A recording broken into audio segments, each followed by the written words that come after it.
मैं आमंत्रित करता हूं। हेमंत जी, बहुत स्वागत और धन्यवाद। मैं आपसे जानना चाहता हूं कि $1 ट्रिलियन की अर्थव्यवस्था बनने में उत्तर प्रदेश के समक्ष चुनौतियां क्या हैं और सरकार ने जो टारगेट फिक्स किया है, क्या उनकी पॉलिसीज और प्रोग्राम ये उनके टारगेट के लिए पर्याप्त है या फिर इसमें बहुत बड़े बदलाव की आवश्यकता है।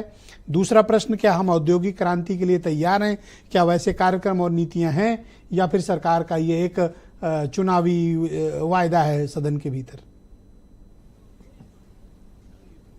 अभी तो चुनाव में देरी है, इसलिए इसको वायदा नहीं मान सकते, लेकिन किसी भी सरकार को अपना टारगेट सेट करने का हक है, परंतु उसके लिए उसी गतिशीलता के साथ काम करने की भी ज़रूरत है।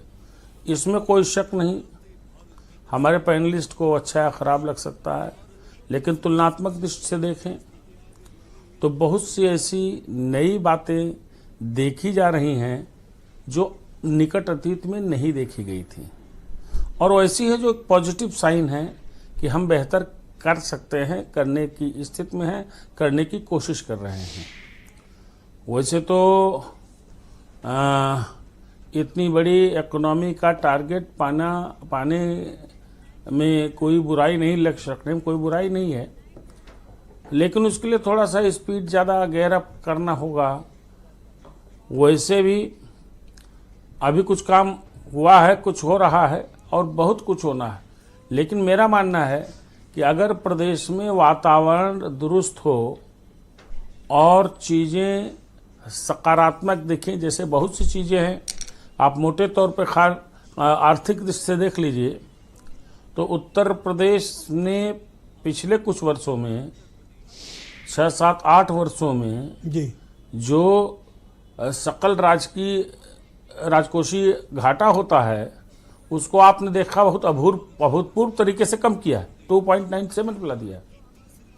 हम बहुत ज़्यादा आंकड़ों पर नहीं जाते, लेकिन आंकड़े भी शिनाख्त करते हैं, आंकड़े गवाही देते हैं। हम उस प्रतिस्पर्धा के लिए करते हैं, उस कंपटीशन के लिए उत्तर प्रदेश तैयार है कि हम एक बहुत बड़ा टारगेट रखा गया $1 ट्रिलियन का, क्या हम चाइना जैसी पॉलिसी ले आएँ या फिर महाराष्ट्र कर्नाटक जैसी पॉलिसीज लाएं, तब तो हम सस्टेन करेंगे ना।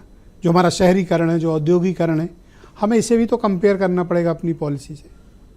और आप पोर्ट स्टेट नहीं हैं, आप लैंडलॉक्ड स्टेट हैं। बिल्कुल बिल्कुल उसी दृष्टि से, उसी प्लानिंग से आपको आगे बढ़ना होगा। मैंने क्या कहा, गतिशीलता की भी जरूरत है। आप इंफ्रास्ट्रक्चर डेवलप कर रहे हैं, वास्तव में अब हम जब एक्सप्रेसवेज से जाते हैं, आज मैं खुद पूर्वांचल एक्सप्रेसवे से होकर आया हूं, तो लगता है कि जिस गांव पे हम 6 घंटे में पहुंचते तो उस गांव पे मैं 2.5 घंटे में पहुंच जाता हूं। ये सबको लगता है।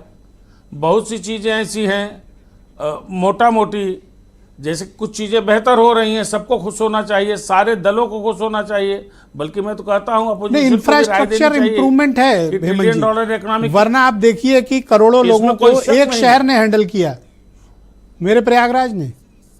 वहाँ 7 हाईवे आते हैं, बहुत बड़ी बात जगहों है, से कनेक्ट करते हैं प्रयागराज को। बहुत बड़ी ठीक है, लोगों को परेशानी हुई होगी, थोड़ी बहुत बड़ी काफी भी हुई होगी, लेकिन उसके बावजूद इंफ्रास्ट्रक्चर ही था जो इतने लोगों को ले आया। मोर देन 70% लोग रोड कनेक्टिविटी के थ्रू पहुंचे। मैं यही तो है, मैं आपसे भी कहता था, अगर आपको याद हो ब्रजेश जी, जब अखिलेश यादव ने कुछ काम शुरू किए, जैसे आगरा एक्सप्रेसवे, सारी चीजें, मैंने कहा देखिए ये पॉजिटिव साइन के साथ आदमी आगे चल रहा है। उस चीज को जो जिस तरीके से एक्सेलरेटेड वे में आगे बढ़ाया है योगी सरकार ने, मैं इसकी तारीफ करता हूं। $1 ट्रिलियन इकोनॉमी मिले न मिले, लेकिन जो लक्ष्य है थैंक यू हेमंत जी, बहुत नजदीक पहुंच। बहुत शुक्रिया आपका। मैं